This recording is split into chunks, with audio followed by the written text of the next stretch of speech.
Welcome to JMR Learning Studio. In this video, you will learn a new type of tense that is present indefinite tense or present simple tense.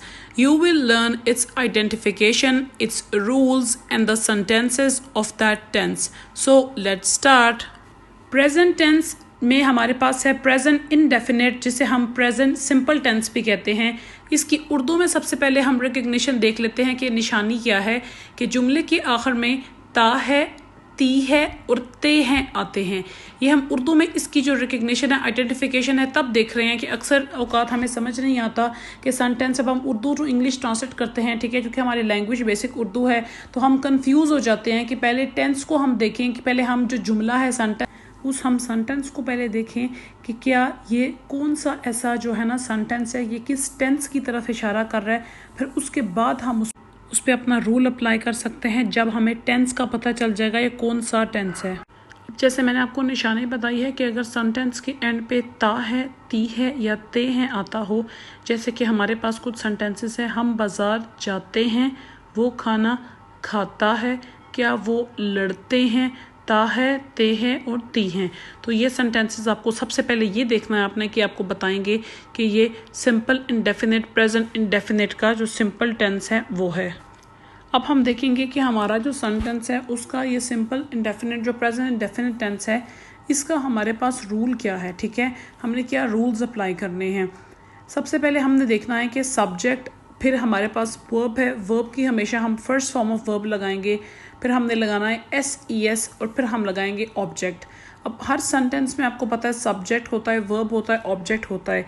First form of verb के साथ जो S है वो हम कब लगाते हैं, S लगता है जो हमारे पास सिंगुलर, हमारे पास जो चीज़ें मौजूद हैं। ठीक है, अगर हमारा सब्जेक्ट सिंगुलर है, सिंगुलर सब्जेक्ट में आता है ही, शी, इट। ही एक लड़का, शी एक लड़की, इट एक जानवर।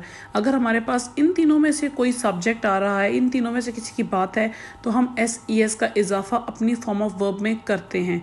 लेकिन अगर हमारे पास प्लूरल प्रोनाउन है, ठीक है, प्लूरल हमारे पास प्रोनाउन है जिसके अंदर हमारे पास आ जाता है आई, वी, दे, यू, ठीक है, तो उसके अंदर हम इजाफा नहीं करेंगे, ऐड नहीं करेंगे एस को। हाँ जी, पिछली वीडियो में आपने देखा था, आप चैनल पे चेक कर सकते हैं, हमने प्रेजेंट इंडेफिनिट के जो सिंपल सेंटेंसेस होते हैं वो बनाने सीखे थे। आज हम प्रेजेंट इंडेफिनिट के जो नेगेटिव सेंटेंसेस हैं वो बनाने जाएंगे। जैसे पीछे भी आपने वीडियो में देखा कि आपको, जैसे आपको पता है कि जब प्रेजेंट इंडेफिनिट का रूल है कि जब हम उसका सिंपल टेंस बना रहे होते हैं तो उसके अंदर हम सिंगुलर के साथ एस या ईएस का इस्तेमाल करते हैं। जैसे ऊपर आपको नजर आ रहा है स्क्रीन पे, ही, शी, इट के साथ हम सिंगुलर यानी कि एस का यूज करते हैं, और आई, वी, दे, यू के साथ हम एस का यूज नहीं करते।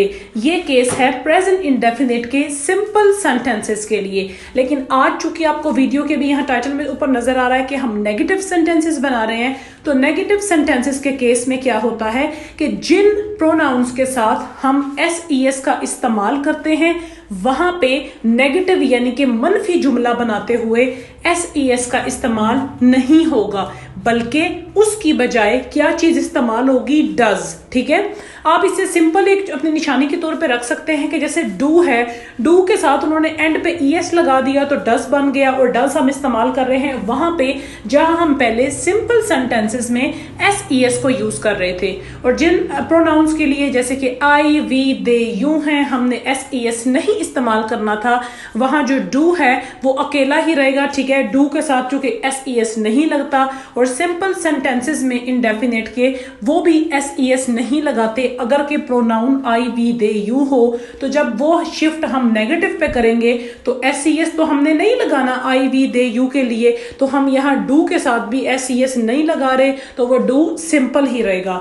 जबकि जिनके साथ एस लगता था तो वहां डू के आगे हम उस एस को एडजस्ट करके डज बना रहे हैं। ठीक है, जैसे उर्दू में आप निशानी के तौर पे देख सकते हैं कि उर्दू में एक सेंटेंस कैसे बनता है जो कि प्रेजेंट इंडेफिनिट है और नेगेटिव है। जैसे हमारे पास टेंस है, उर्दू में एक सेंटेंस है, मैं खाना नहीं खाता हूँ, ठीक है। अब आपको पता है कि सिंपल इंडेफिनिट में ता है, ती है और ते हैं। आपको यहाँ ता निशानी नजर आ रही है तो आपको पता चल गया कि ये सिंपल प्रेजेंट इंडेफिनिट है।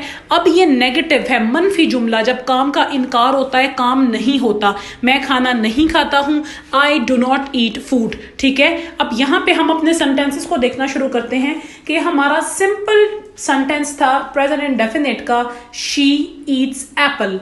अब आपने देखा कि शी हमारा सिंगुलर प्रोनाउन है, ही शी इट, जो कि एस का इस्तेमाल करते हैं। तो सिंपली ये ज़हन में रखते हुए आपने देखना है कि जब आपका प्रोनाउन सिंगुलर है, ही शी इट में से कोई है, तो उसके नेगेटिव मनफी जुमले बनाते हुए हमने डस का इस्तेमाल करना है। और नॉट तो ऑब्वियसली लगेगा कि नॉट का मतलब है नहीं, जो कि इनकार को शो कर रहा है। तो शी ईट्स एप्पल, नेगेटिव में जब हमने जंप किया तो हम कह देंगे she does not eat Apple. हमारा वही स्ट्रक्चर रहेगा, ठीक है, कि पहले हमारे पास सब्जेक्ट है और फिर हमारे पास हमारा जो हेल्पिंग वर्ब लग रहा है, फिर उसके बाद हमारा एक्शन लग रहा है और लास्ट पे हमारा ऑब्जेक्ट लग रहा है। She does not eat Apple, के वो सेब नहीं खाती है। नेक्स्ट सेंटेंस में देखें, दे प्ले इन स्कूल। अब आपने दे प्ले इन स्कूल, अब आपने देखा कि दे क्या है, दे प्ले इन स्कूल, वो स्कूल में खेलते हैं। दे ज्यादा लोग हैं, ठीक है, तो आपको इससे अंदाजा हो गया कि ये हमारा कौन सा प्रोनाउन है, प्लूरल प्रोनाउन है। और प्ले इन स्कूल, प्ले के साथ कोई एस या कोई डिड या कोई डज या कोई भी और हैज, हैव, हैड नहीं लगा, तो आपको पता चल गया कि ये तो सारी जो लाइन है, ये निशानी है सिंपल इंडेफिनिट की। तो आपने इससे पहचानते हुए आपने जब इसका नेगेटिव बनाया तो दे चुके प्लूरल प्रोनाउन था, तो उसके लिए हमने इस्तेमाल कर दिया डू नॉट, क्योंकि दे आपको पता है सिंपल सेंटेंसेस में एस का इस्तेमाल नहीं करता, जिसकी वजह से हम दे के साथ डज नहीं लगा सकते, क्योंकि एस वो नहीं लेता। तो हमने सिर्फ डू को डज के साथ ईएस हटा के सिर्फ डू लगा दिया। They do not play in school. अब अपने क्विज में देखें, आई गो टू स्कूल। आई हमारे पास कौन सा प्रोनाउन था, प्लूरल प्रोनाउन था, एस का इस्तेमाल नहीं होता, तो इसकी वजह से हम जब नेगेटिव बनाएंगे तो डज नहीं बल्कि डू का इस्तेमाल करेंगे। I do not go to school. Second sentence में, ही हेल्प्स अदर्स। ही हमारे पास ही शी इट हमारा सिंगुलर प्रोनाउन है, तो उसके लिए एस था सिंपल सेंटेंस में, लेकिन जब हम इसको नेगेटिव में चेंज करेंगे तो वो एस की वजह से हम यहाँ पे डज का इस्तेमाल करेंगे। और नेगेटिव में चूंकि नॉट लगता है तो he does not help others. अब डज के अंदर आपको एस एंड पे नजर आ रहा है, तो आप ये निशानी रख सकते हैं कि जो सेंटेंसेस इंडेफिनिट में जो प्रोनाउंस एस यूज करते हैं वहां डज आ जाएगा और वो एस आपको डज में नजर आ जाएगा। Okay, If you like the video, please subscribe to our channel and press the bell icon for future videos. Thank you.